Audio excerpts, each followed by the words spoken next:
Hey, thanks for joining us here on Iron Pros for another episode of Construction Tech Talk. We're here at Advancing Construction Technology with Alec Pestoff, the founder of V-Site. How's your day going, sir? Doing quite all right. Thank you for asking. We're going to learn more about their utility location augmented reality solution. So stick around.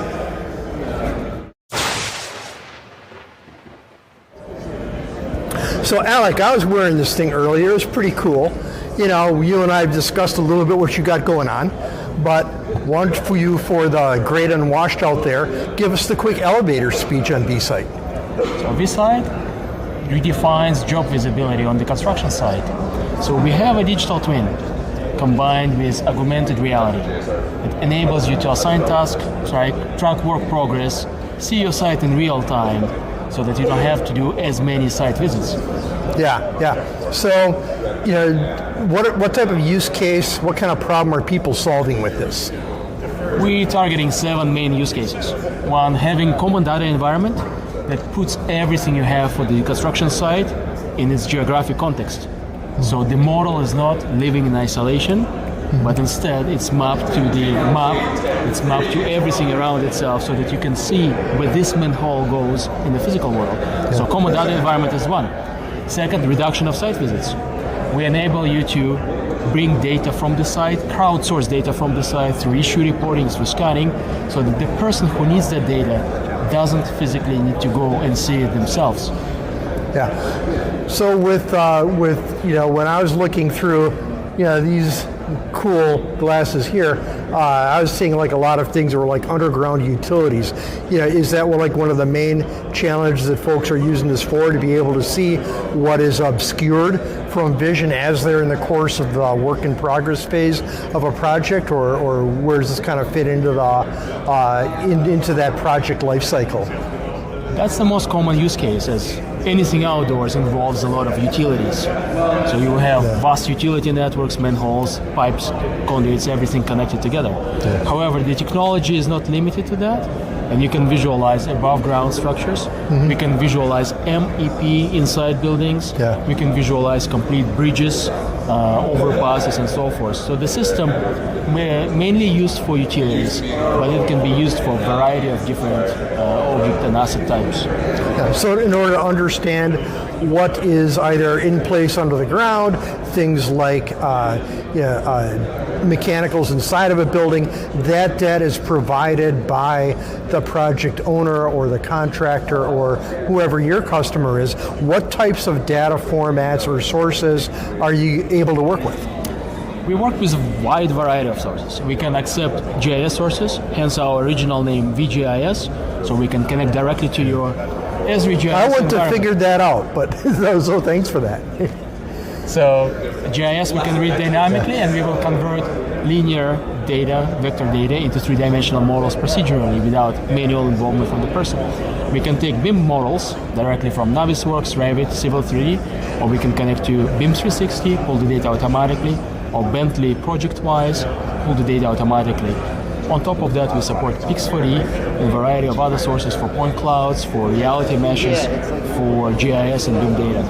Yeah. And hey guys, don't go away. I'll be done with them in a little bit.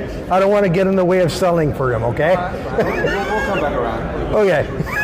But so if someone's, you know, reading up on you guys and they realize, wow, this seems like something that we probably ought to explore, as you look at a new prospective customer, how do you figure out, you know, how much this stuff is going to cost them? How do you price the product? The project is priced Glenn, very good. You at Esri. Yeah, absolutely. And fantastic. I will be right with you in 2 seconds. Okay, yeah. sorry. Oh, you're okay. Yeah. So Daniel, I will. Yeah, we can edit this. Don't worry. Okay. But yeah. You're doing it. Yeah. He's doing an interview. I thought this was part of your. Sorry. Okay. All right. Yeah. I will be right with you. Yeah, that's why I tend to do this stuff out in the foyer. But that's my secret fear. You know, it's like you got paying customers, I'm driving them away.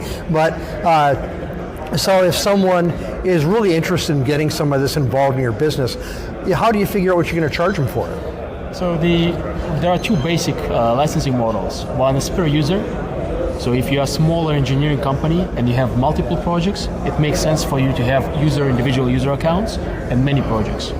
Or we can go on per project or per site licensing, where we provide unlimited licenses for everybody on site, so you can extend the system usage to foremen, to laborers, to superintendents, engineers, owners, everybody connected through the system.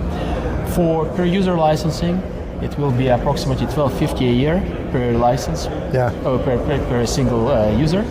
But if you go with the site license, we have guest accounts, everything unlimited included in that, and the price will be approximately 75% cheaper on per user basis. Yeah. Apart from that 75% cheaper, as someone scales their usage more, is there like an additional cool person discount that they can get? They can get discount based on volumes. Okay. Is there like a threshold that people get to where suddenly it's like, oh man, you've really got us where you want us now, you know? We hope to get there with the site license. Site license is designed just for that, so that you don't feel constrained financially, and you extend the system use to everybody. Yeah. So if someone were to look at this device here, is this something that you sell as part of the solution, or? It's something that you can use as part of the solution. Okay. We support approximately 800 different devices. We support traditional phones and tablets, both Androids and iOS. We can also support advanced devices like HoloLens. This is product by Microsoft. And soon we will support Magic Leap 2, which is product designed by the Magic Leap company. Now with I believe it's Windows 11 coming to this device, there's going to be the ability to program software that will rest in there with the image that you're seeing. Are you going to be looking at potentially using that new capability on the device? So we already have Windows 11 on that device. So we will continue. We will continue expanding the capabilities based on what Microsoft provides as part of the base operating system. There's this kind of cool software editor that kind of comes with that now. So, as you begin to explore and everything like that, we look forward to what you can do to, really kind of push the limits of devices like that. I look forward to learning more about what someone can do with their own, even bring your own device type of handset or specific handsets folks might get from their company.